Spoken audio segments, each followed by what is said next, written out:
and welcome to this year's Virtual Developers Summit. I am Darren Pustum, a product manager on a GUI-enabled systems team here at Esri. I focus on products for collaboration, situational awareness, and evidence-based decision-making, such as ArcGIS Mission. Presenting with me today are lead developers for Mission, Matt, Ian, Shane, Mega, and Gary. Today, you're going to get a brief introduction to ArcGIS Mission just to set the context for a deeper dive into the programmatical aspects of each of its components. We'll follow that up with where we're headed next with Mission, provide some additional resources for you to get more information, and then take some questions. So let's get started. So what is Mission? ArcGIS Mission was launched in March of last year and became available at ArcGIS 10.8. Mission is an all-inclusive command and control software that streamlines your operation while providing teams with tactical situation awareness of their operating environment. As an ArcGIS Mission user, you can define an area of interest, map tactical resource assignments, and quickly share that information with your teams. And as the situation evolves, Mission members get real-time updates, can make changes, and quickly update their team members. Mission also enables organizations to establish command and control via peer-to-peer communication between the field and the command center in disconnected, intermittent, or even low bandwidth environments. And one of the features that differentiates Mission is that all Mission data is documented and securely stored in ArcGIS for after-action review and playback. This allows organizations to better understand their operations, making informed decisions in real time, and acquire new insights from completed missions. In terms of system requirements, ArcGIS Mission needs a base deployment of ArcGIS Enterprise 10.8 or above. There are three key components to ArcGIS Mission: a licensed web app called ArcGIS Mission Manager, Mission Responder, a free mobile app, and a new Mission Server. Mission Manager is a focused web app. That single pane of glass view that enables you to create and perform mission analysis throughout the life cycle of the mission. When a team member leaves the office and heads into the field, they can download and carry with them ArcGIS Mission Responder on their iPhone or Android device. With Responder, teams in the field can chat with text or geographic messages, carry out required tasks and fill out reports, view feeds of activities taking place in the mission, as well as engage with other team members. The Mission Server is central to the communications and collaboration. It is new technology within ArcGIS and is a new licensed server. Its main purpose is to facilitate the communication between the Mission Manager users and the Mission Responder users. Mission can be deployed wherever personnel needs to leave the command center and work in teams to perform operations in the field, and they want to be able to communicate back and forth to the command center and with each other. So some of those key issues that customers are facing right now, especially during the coordination of response, is not being able to have persistent communication with their teams when they leave the office and go out into areas where there are on again, off again networks, and their communication and collaboration with each other becomes really challenging. They're not able to see where their teammates are and perhaps warn them of any changing situation.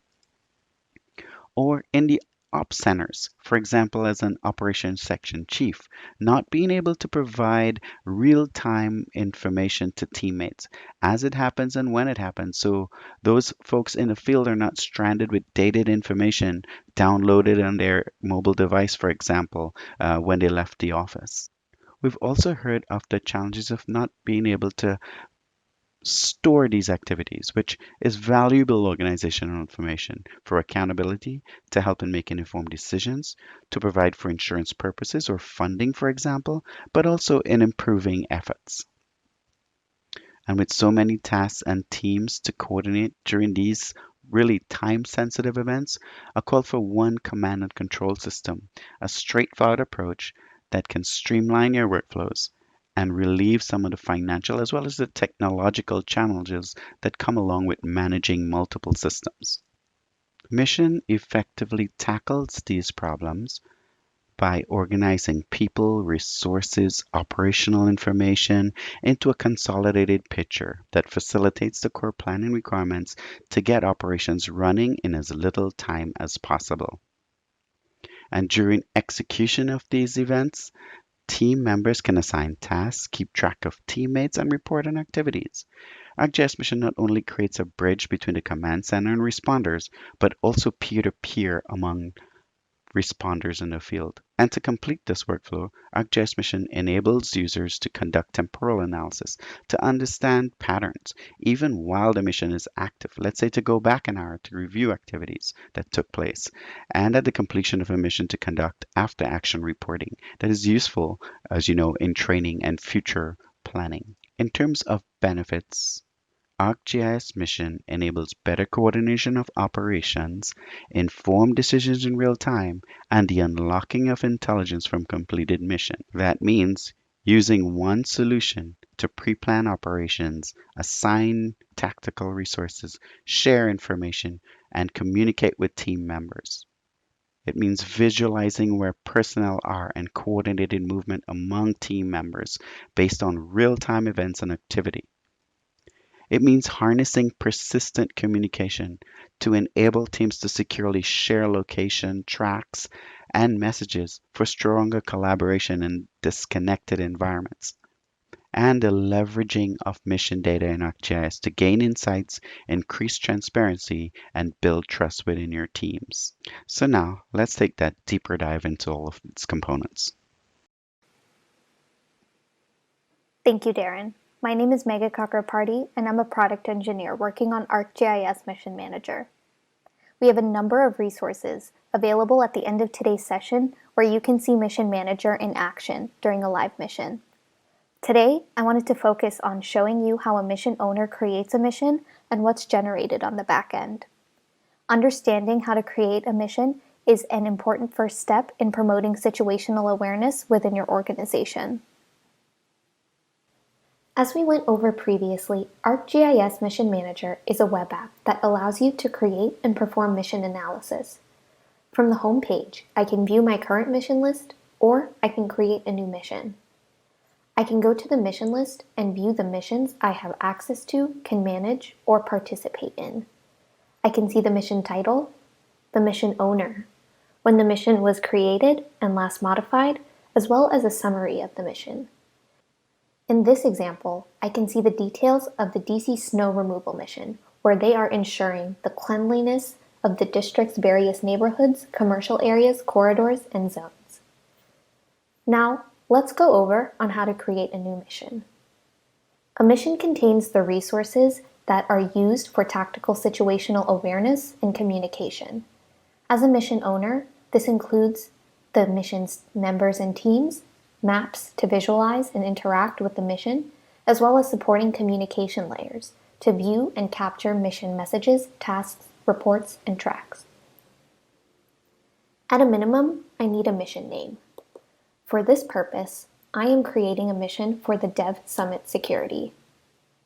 I can add a summary indicating that this mission is to ensure the safety, security, and privacy of conference attendees, as well as other additional details for members to gain a better understanding about the mission, such as details about alternating patrol routes.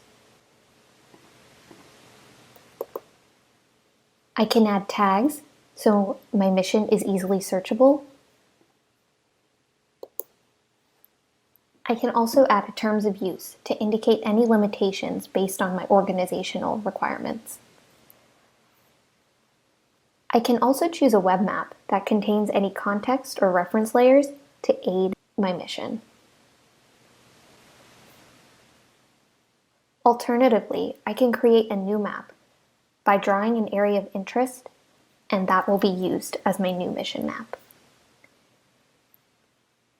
Now I can create my mission. As you can see on the dialog, multiple layers are being created on the back end to log my activity and support collaboration with other mission members.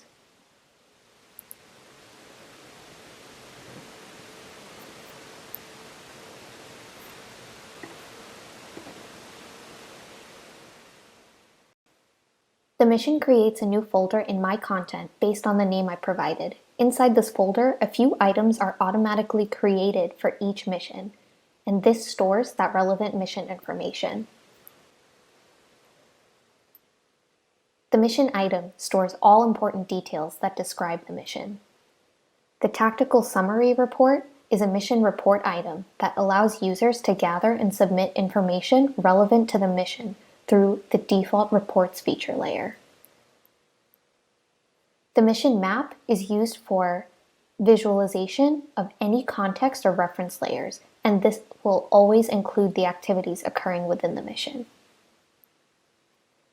The communications layer stores activities such as chats, tasks, reports, and those are used for collaboration between mission members. The events layer is used for mission logging to store key date and time events throughout the mission lifetime. And the tracks layer is used to store all last known location and track history for each mission responder user.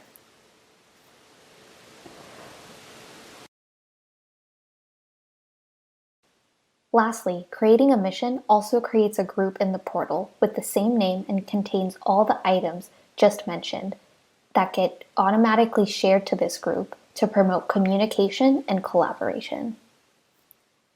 Now that my mission has finished creating, I can add to my mission details. The mission details page is where I can view important information about my mission. I'm brought to the Overview tab where the details I recently entered can be found. As mission owner, I can edit any mission details, such as adding a thumbnail to my mission. This makes my mission easily discoverable in the missions list.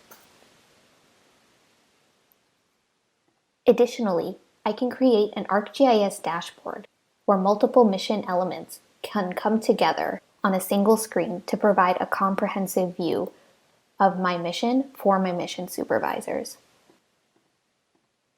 This view includes all relevant mission activities such as tasks, chats, tracks, and reports to provide real-time updates to my supervisor.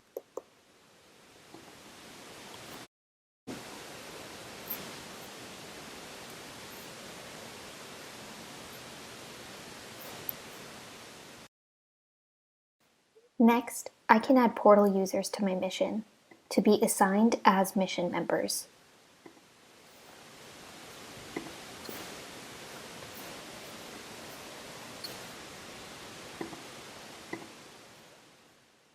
Once I add my members to my mission, I can further organize these members into teams. A team is where mission members can collaborate directly in groups focusing on a common goal.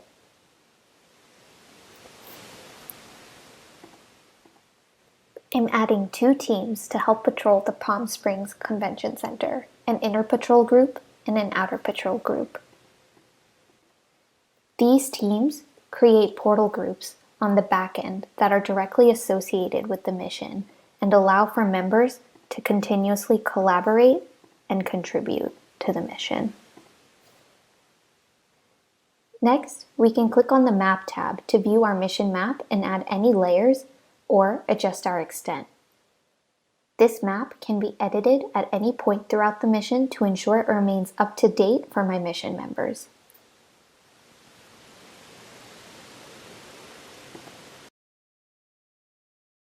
After I finish reviewing my map, I can go to the Reports tab. The Reports tab contains the reports that are available in my mission. As mentioned, a report allows a mission member to gather and submit information relevant to the mission. In this case, I'm previewing the Tactical Summary Report that was automatically created with the mission, and I can see the different fields that are available to me once I use this report. At Mission 10.9, we are really excited to introduce an experience to create custom reports based on the needs of the mission. I can step through this process in just a few moments. Lastly, to ensure my mission members have resources needed to participate in a successful mission, I can use the Additional Materials tab where any member can upload supporting resources to use during the mission. I'm going to add a PDF of best patrol practices for my members to refer back to throughout the mission. These additional materials can be easily downloaded on mobile devices in the event the responders in the field lose connection.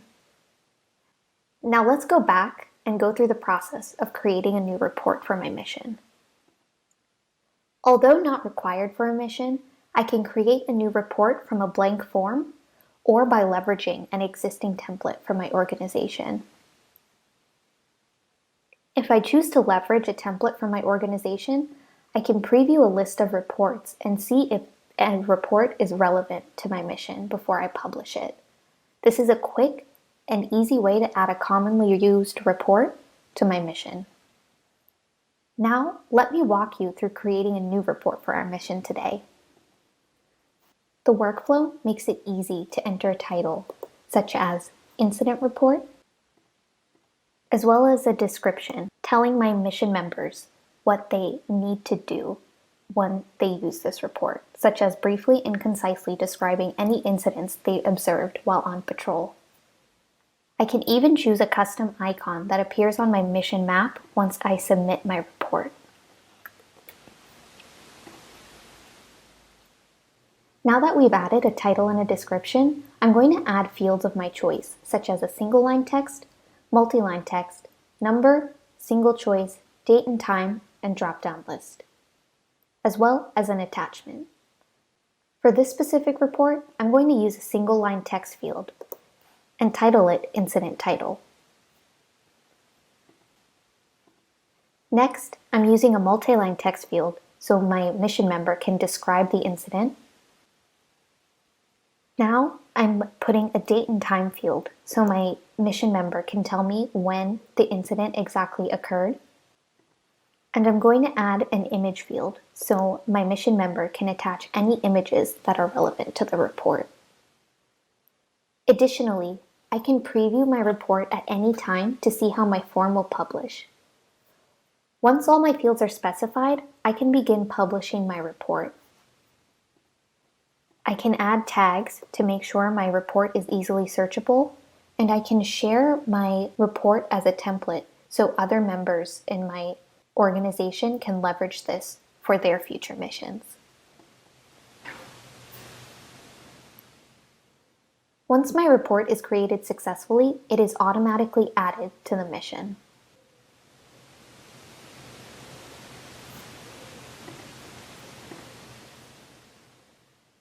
On the back end, a new mission report item and feature layer are created and automatically shared to the mission group.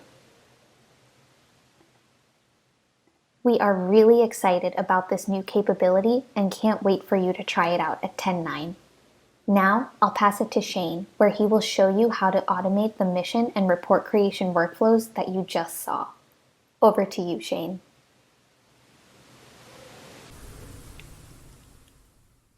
Thanks, Mega. Hi, my name is Shane Hefner, and I'm the product engineer for Mission Server.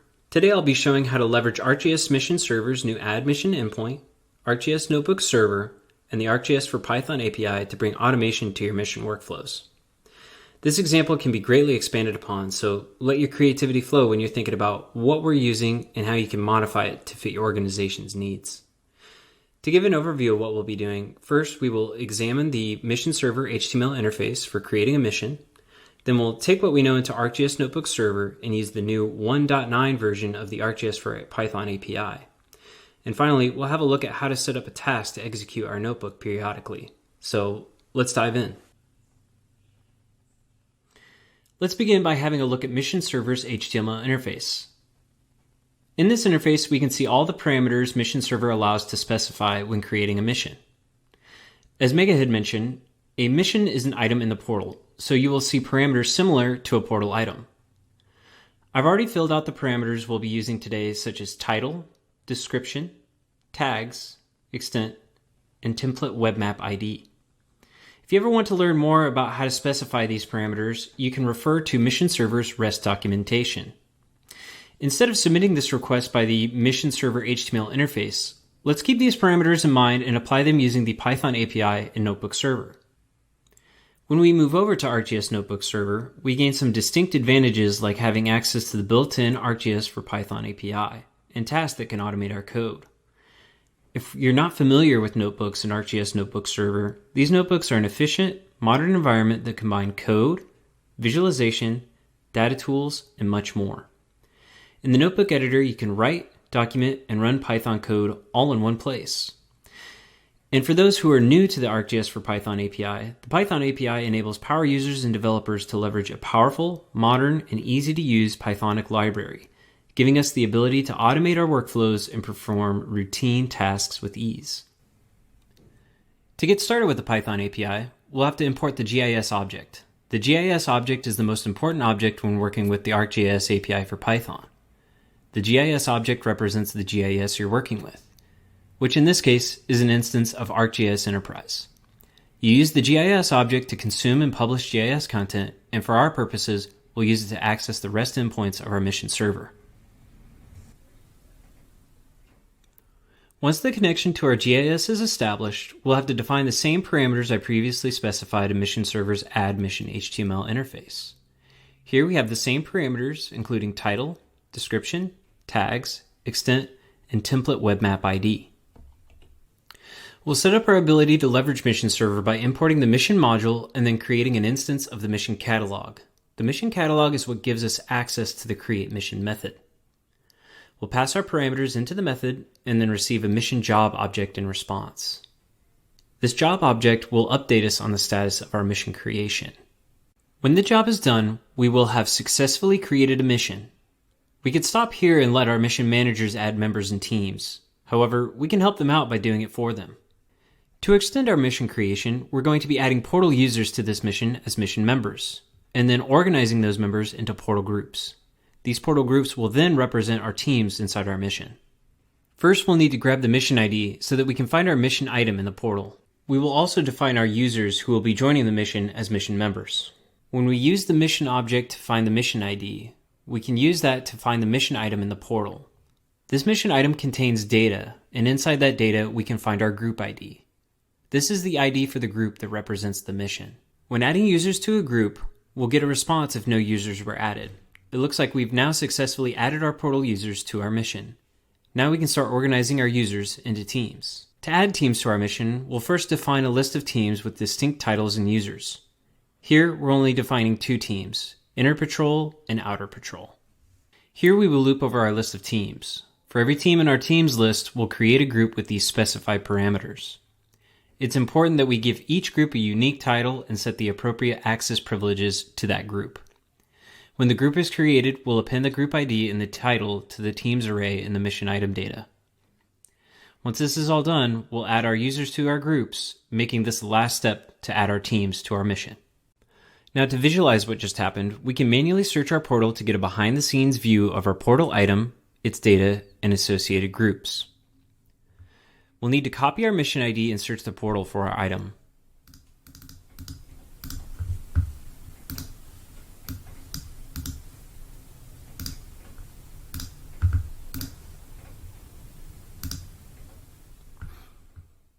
Here we can see the mission portal item, and if we have a look at its data, we should be able to see our mission group ID and the teams we added to the mission.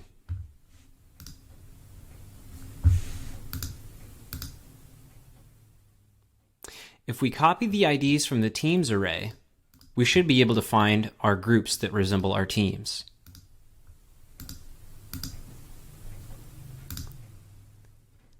Here we have our Inner Patrol group, which represents the Inner Patrol team inside of our mission.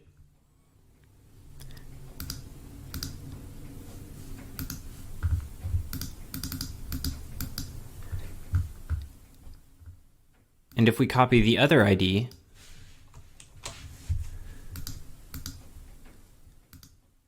we have the Outer Patrol group, which represents the Outer Patrol team within our mission. Now we've successfully created a mission, added users to that mission, and then organized them into teams. I've left a link here at the bottom of our notebook that will take us directly to our mission in Mission Manager to check it out. In Mission Manager, we can see that we've successfully titled the mission, added our users to our mission, and organized our mission members into teams.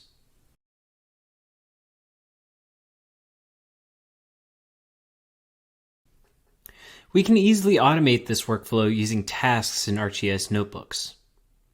Starting at 10.8.1, notebook authors can schedule ArcGIS notebooks for automated execution at a fixed time in the future, either once or on a recurring basis.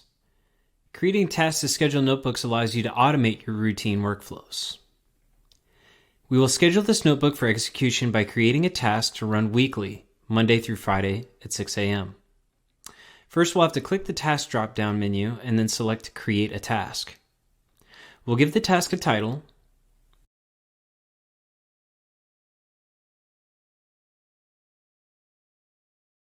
choose a repeat type of weekly, and then select Monday through Friday,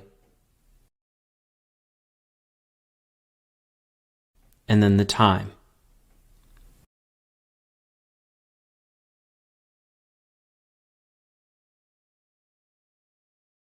And then finally, Create Task. Now we've got our mission that will be created routinely for us. This will speed up our workflow and make sure everyone is ready to go for their next mission. This is only the beginning of our journey into bringing automation into our ArcGIS mission workflows. Mission Server developers are evolving and expanding Mission Server's APIs and programmatic access. This includes public APIs for automating, bulk processing, and scripting the creation and management of mission items and related resources, as well as a public API for creating a custom Apache proxy configuration file for additional web tier deployment options. Examples of future automation include adding custom reports to a mission. The 1.9 release of the Python API provides the ability for developers to leverage Mission Server's Add Report API to generate a custom report. Another example is mission deletion, where missions can be scheduled for a deletion after a specified time. With this, I'll pass it over to Ian, who will be utilizing ArcGIS Mission Responder mobile application to immediately participate in our newly created mission. Thanks, Shane. Hello, my name is Ian Toman, and I'm a product engineer working on ArcGIS Mission Responder. Today, I will walk you through some of the key capabilities of the app using the mission Shane just created. ArcGIS Mission Responder is the mobile component of ArcGIS Mission, allowing team members in the field to interact with the mission and engage, communicate, and collaborate with mission members. Whether the mission was made manually, the way Mega walked us through, or scripted as Shane just showed us, responders will interact with it in the same way. The app is built like other Esri mobile apps, using the Runtime SDK, and at the 10.9 release, users will be able to access both built-in and web-tier authenticated environments, as well as work with authenticated layers that may have been added to the mission map for reference and context. We can see in our Teams and Members tool that the people Shane added are already here, so we're ready to enter the mission and begin participating. ArcGIS Mission Responder can operate in one of 4 connection statuses, which dictate what tools and features they have access to. Those statuses are Connected, Active, which indicates that a user is connected to the server and broadcasting their location. Connected, Inactive, which indicates that a user has made a connection to the server but is not yet broadcasting their location. Connected, Peer-to-Peer, which indicates that a user is no longer connected to the mission server but is still broadcasting their location to other mission members. And Disconnected, which indicates that a user is not connected to the server or any peer-to-peer network. Responders working actively in the field have a similar set of tools to what is available in Manager. On our bottom navigation bar, from left to right, we have chat messaging, our task list, and our reports tool. All of these tools create data, which is communicated through the mission server in real time, as well as being stored in the system of record and made available in Mission Manager for tracking and analysis. An example of this is using the Reports tool to gather and submit information relevant to the mission. As Mega highlighted, the Tactical Summary Report is included in all missions and is useful to submit essential information about any events and observations occurring in the mission. I can use my current location or choose a location on the mission map to create my new report. I can populate information about what I have observed, such as a subject, any notes, and even attach a photo from the field. Once all the information has been entered, I can click Submit, where it will become immediately available for all mission members. Since I've been active in the mission, I'm creating tracks that are sent in real time. Tracks are sent using either static or dynamic mode. The mode determines the rate and interval that tracks will be sent through the mission server and into the system of record. Sending my tracks allows all mission members to see where my last known location was. Managers can also view my track history to see where I have been throughout the lifetime of the mission. I will now hand it over to Gary to discuss how this track data can be used throughout the ArcGIS system for downstream visualization and analysis. Hi, I'm Gary Shepard. ArcGIS Mission uses common ArcGIS capabilities for sharing and storing data. For example, missions and their reports are items in Portal for ArcGIS. Mission maps are Portal items too. In fact, they are web maps, which many ArcGIS apps and APIs know how to use. Also, when users submit reports or have their tracks recorded by ArcGIS Mission Responder, those reports and tracks get stored in hosted feature layers. Let's look at the mission tracks layer specifically. Its schema is patterned after the location tracking layer used by ArcGIS Tracker and Track Viewer, which provides simple location tracking in ArcGIS Online and ArcGIS Enterprise. ArcGIS Mission also provides location tracking in ArcGIS Enterprise, as well as messaging, tasks, and reports, which are all stored in hosted feature layers. The tracks layer is also exposed as a stream service. Stream services provide near real-time feature data through a persistent WebSocket session. I want to show you how stream services are provided in ArcGIS Mission because they give developers some exciting opportunities. In Mission Server, I can look at my missions, choose a mission, and view its tracks stream service. It has the same fields that the tracks feature layer has, but notice the WSS URL. That's a WebSocket URL, which appears only in stream services, not in feature services. I will now show you 3 examples of displaying this mission tracks stream service in ArcGIS apps and APIs. First, ArcGIS Pro has native support for stream services. I'll open a mission's web map and add the communications feature layers to see mission messages, tasks, and reports. I could add the tracks feature layer as well, but instead, let's use the stream service. We copy the stream service URL, and we go to Add Data, Data from Path. We paste in the path to add the tracks to the map. Now, we can see the tracks moving around. Each track represents a mission responder user. Let's add labels to make it easier to see which user is which.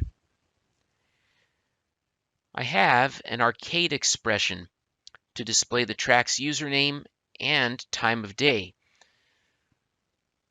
I just paste it into the arcade expression, and we see the timestamps. We don't need the full date because this is live data. It's happening right now.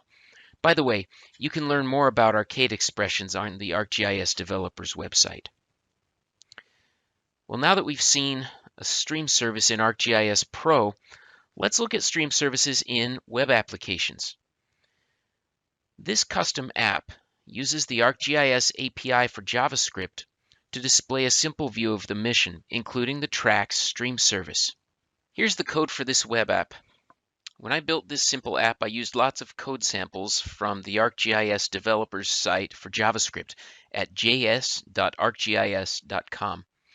There you'll find code samples for authentication, accessing portal content, opening web maps, adding layers, including stream layers, and much more. Let's look at how I brought in the mission map and stream layer. First, we set Esri config.portal URL. This is an important step when you're deploying apps that use on-premises ArcGIS Enterprise instead of ArcGIS Online. Next, we instantiate an OAuth info object and register it with Esri ID, which is an identity manager. The OAuth info includes an app ID. You get an app ID by registering an app in ArcGIS Enterprise or ArcGIS Online.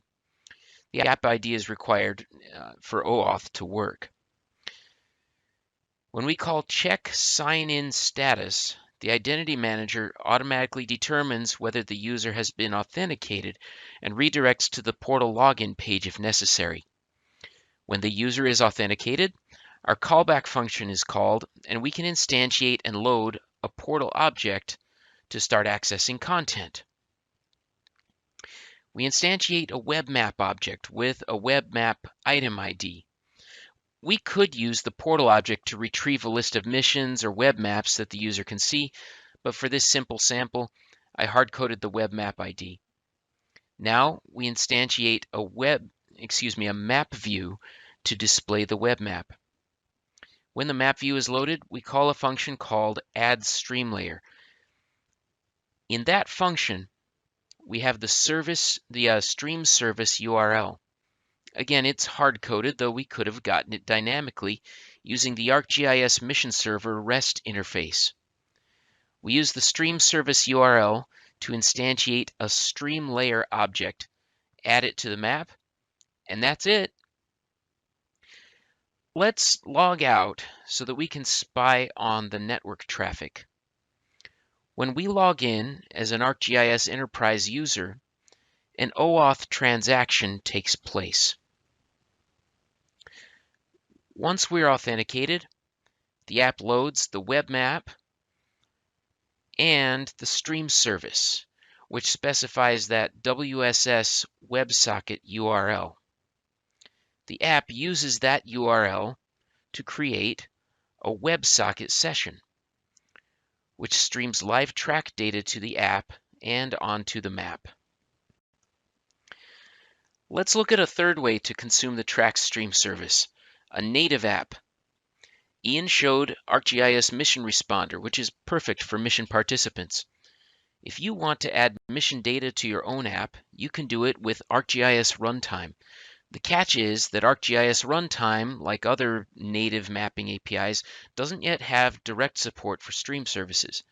But don't worry, you can still use stream services if you can make a WebSocket connection, which you can do on any modern device using Java, JavaScript, Python, .NET, C++, and many other development platforms. This example of a Mission Viewer app uses ArcGIS Runtime to authenticate a user.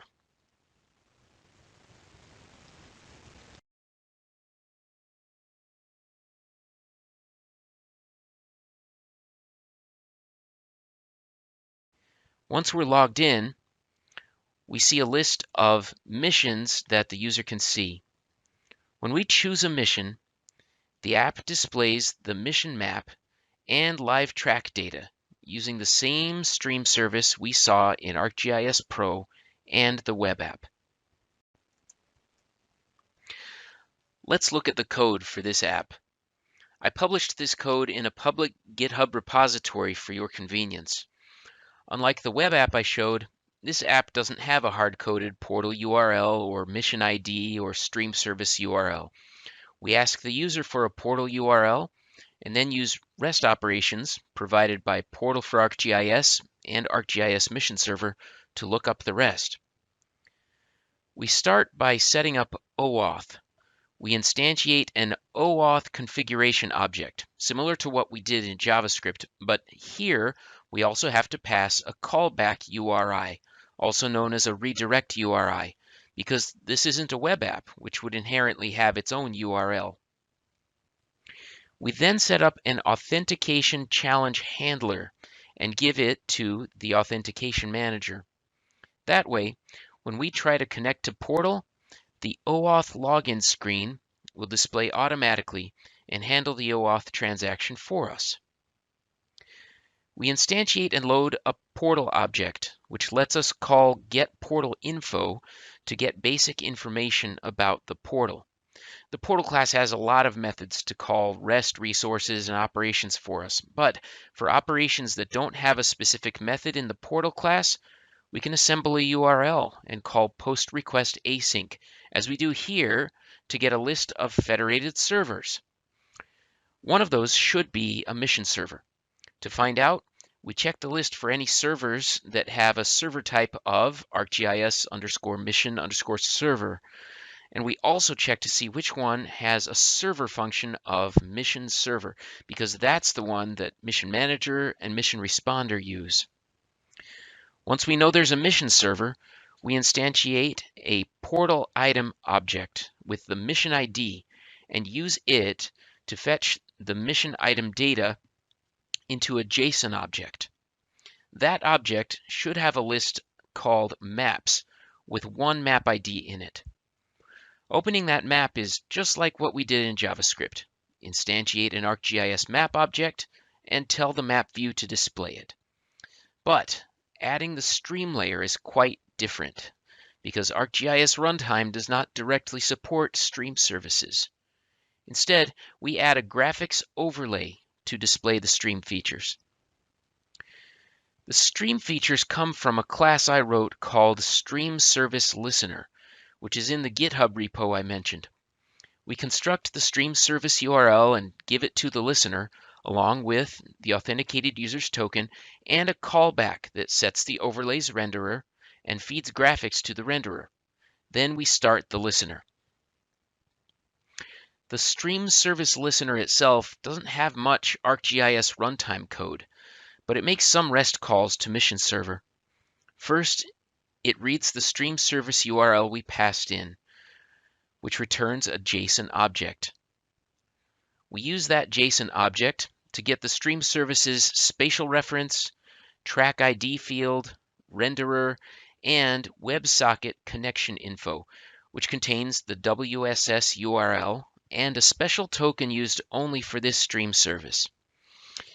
We're using an OKHTTP client, which helps us create a new WebSocket session.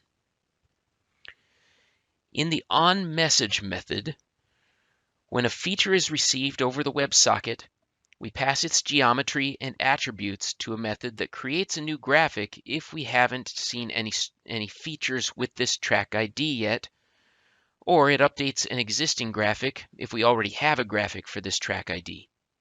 If it's a new graphic, we call the callback's new stream feature method so that we add it to our graphics overlay. I just love how ArcGIS Mission uses the same information model as the rest of the ArcGIS system, including web maps, feature services, and stream services, so that ArcGIS apps and custom apps can take advantage of live mission data. And now, for some concluding remarks on ArcGIS Mission, here's Darren. So in terms of our roadmap, at the next release, we're adding support for ArcGIS Enterprise Security configurations, some support for custom and user-defined mission reports, extending peer-to-peer and disconnected workflows, and we're going to be introducing some analysis-based map tools in Mission Manager, as well as continue to evolve and expand Mission Server's API and programmatic access, as you've seen some of that today. Post 10.9, we're looking at sensor integration that will include video, camera, body sensors, more radio integrations, mission planning and the pre-mission preparation phases, as well as adding some additional analytical tools for mission replay. Here I've listed some additional resources so you can find out more about mission, including the documentation and blogs and videos. And of course, you can connect with us on GeoNet. Join and connect with us via LinkedIn, social media, or by email. We're happy to hear your comments on what works great, what's not so great, and what can be improved.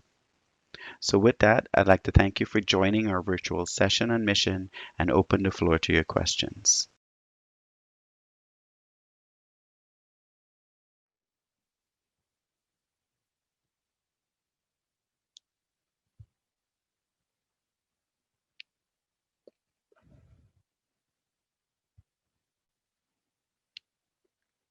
Great. Hi, folks. Thanks for joining us today for the ArcGIS Mission session. It's not every day we get a chance to talk directly to the users or take questions from you, so it's a really great opportunity for us to meet with you and to hear your questions. Unfortunately, we have to do this today virtually, but nevertheless, we're here to take your questions. One of the biggest ones that we saw coming out of the session is the difference between Workforce and ArcGIS Mission. So we want to take that one first. Shane, do you want to take that one?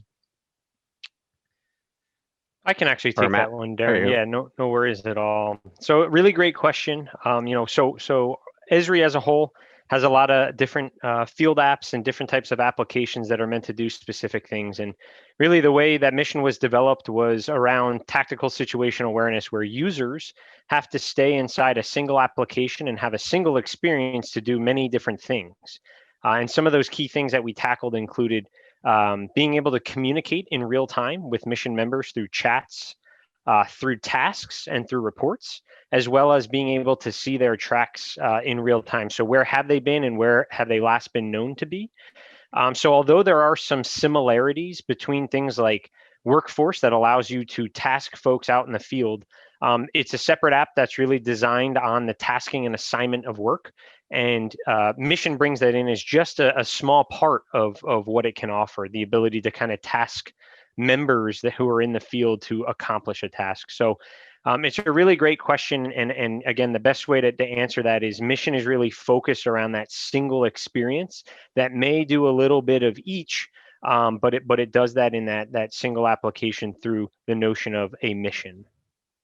So that was a really great question, Darren. Yeah, awesome. Thanks, Matt. The next one was really about third-party integration. I think, Ian, you can take that one.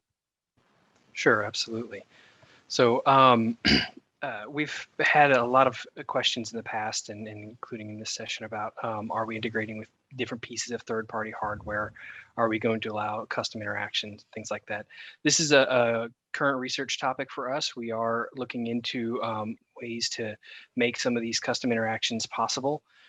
We do not have that kind of integration at the moment for custom alerts or any new kind of messaging at the moment, but we are working on it, and this is something we would very much like to hear more customer requirements or other use cases for.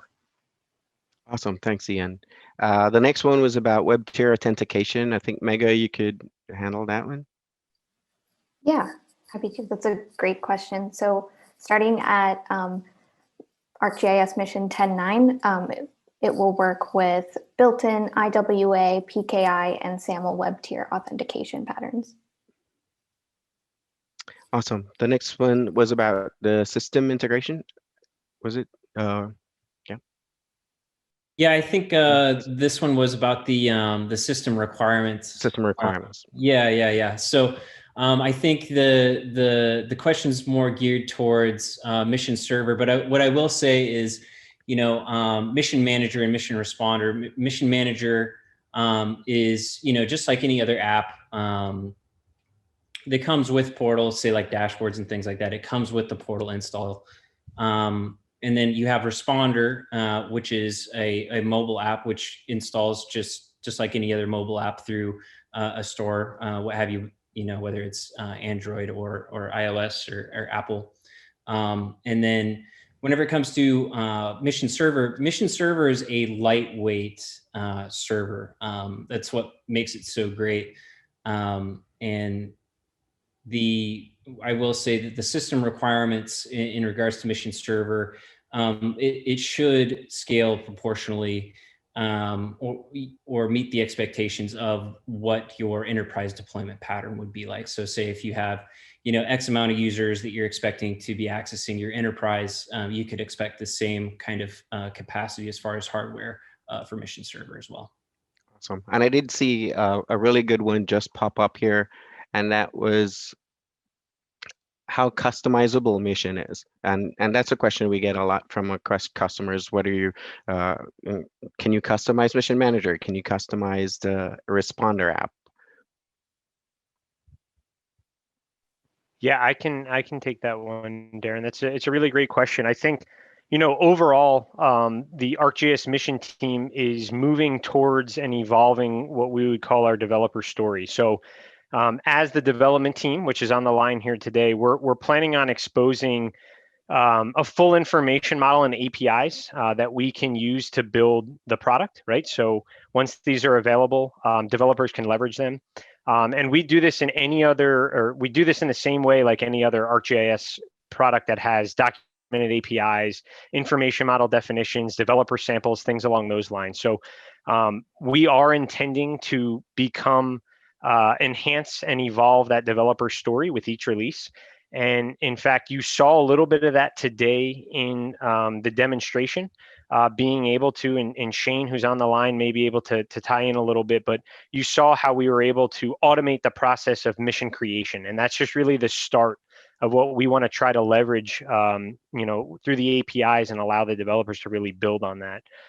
Shane, I don't know if there's some other things you were tinkering with. Maybe you can kind of talk a little bit about the report automation that we're kind of looking into for the next release, and some other things along those lines. Yeah, it's really great. What's great about the ArcGIS API for Python is it's got this new mission module at 1.9. And in that module, you can create these custom reports, which unfortunately we didn't get to touch on in this video, but you can customize these reports, and they should be able to really elevate your experience within Mission. The API documentation should be there and readily available for you, and things like that. So yeah. Awesome. There was another one I saw, and in order to use stream layers in ArcGIS Mission, does it require a GeoEvent server? Yes, I think I tried to answer this one. In order to use stream layers in ArcGIS Mission, does it require GeoEvent server on top of Mission Server? No, it does not. Hopefully Gary touched on that as much as he could in the video. But Mission Server out of the box at 10.8.1 does provide a tracks stream layer. And it's the typical stream layer that you would expect. And it works with the JS API and in web maps. You don't need GeoEvent server on top of Mission Server. So. Great. And so one of the things that I know we hear a lot is, does ArcGIS Mission require a spatiotemporal big data store? Matt, you want to take that one? Yeah, absolutely. So no, it does not require spatiotemporal big data store. So this kind of ties into maybe the questions that some folks have on requirements. So the spatiotemporal big data store, if it's there during a mission install, we'll leverage that by default, and that's only for the tracks layer. The relational data store is then used for our events layer and our messages layer, so what our communications layer. So if the spatiotemporal big data store is not there, then the tracks layer will just simply use your relational store. So it's not a requirement, it's just a recommendation. And to pull that even further, Mission Server is kind of unique in a way. It's licensed in the same way as other server roles, but it's unique in the fact that it doesn't have its own data store. It doesn't store data. Mission Server, think of it more as like a reflector, and it allows information to come in and it pushes it back out very quickly in real time to those members in your mission, while also pushing it towards your data store to write that into the system of record. So, when we talk a lot about, these requirements, it's almost less about the amount of people in your mission, and to what Shane said, it's how your enterprise is deployed and configured, and can it host or have that many members in the portal environment? And if it can, then Mission most likely will be able to support that as well. Great, thanks, Matt.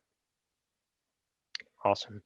Darren, and I did see one come in. If you don't mind, I'll read this one off as well. Sure, I saw one come in regarding some more questions about some of the third-party hardware, and maybe just giving an example of one. So I think there was an example that came through about this notion of a panic button. And as one of the hardwares, from what we're inferring on, it's a button in the field that I can click, and when I click it, it sends some sort of message or activity within Mission. And this is the exact example we're going to start with in R&D. Not necessarily the panic notion, but a button that I have in the field that's a third-party device that we integrate within Mission. And you can configure it at some way, shape, or form through the manager client in the web. And what I mean by configuring means when this button is pressed, something happens in the manager clients and in the responder clients, whether the icon throbs or a noise gets made when this thing comes into the view. And that's kind of really where we want to start with it, this notion of a button. And I don't remember the brand that we're looking into right now, but it's a way of hitting a button and it does something in the system. And that's kind of the first way we want to try to integrate with some of the third-party hardware, to touch on what Ian had mentioned before. So if there's more examples of things like this, please let us know. We're highly interested in integrating this type of work and these enhancements into the system. So that was a really great question. Awesome.